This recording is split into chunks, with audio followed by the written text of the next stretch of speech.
So Reformed theology, I can see it can be practical, but I don't need theology. I've got Jesus. That's all I need. What would you say to them? Well, I have been reflecting of late on Mark chapter 8. Mark chapter 8 and other things, where Jesus says, warns his disciples that they need to be not ashamed of him or of his words.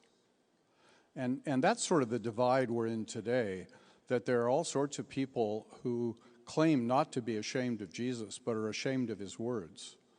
And the question you posed earlier was very much what Dr. Machen, as someone has already referred to, wrote about 100 years ago in Christianity and Liberalism. The liberals in Machen's day said, we love Jesus, that's all we need, and don't come with all of your doctrine. And Dr. Machen said, you can only love the Jesus truly whom the Bible teaches. And that remains just as true today, that Jesus must not be our invention. The Jesus whom we love must be the Bible, the Jesus that the Bible reveals. And we have to change our attitudes about Jesus and about life and about everything in conformity to what he says. And that's the great message of Dr. Machen's book and what we still need today. Yeah, I think I would, if someone says that kind of thing, they usually sound a little belligerent. And I think as a non-belligerent, I would try and say as quietly and calmly as I could, who is Jesus? And the moment someone begins to answer that question,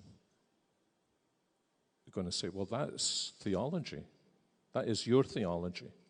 And while we're at it, what you've just said isn't very good theology. You're making up your own theology, and Bob has been speaking about, no, we need to follow Jesus' theology. That claim, I don't need theology, misses the fact that you've already got theology. You're always doing theology. The problem is, naturally, your theology is messed up. And so your theology needs to be reformed. It needs to be corrected by the Word of God. Would you join me in thanking these men?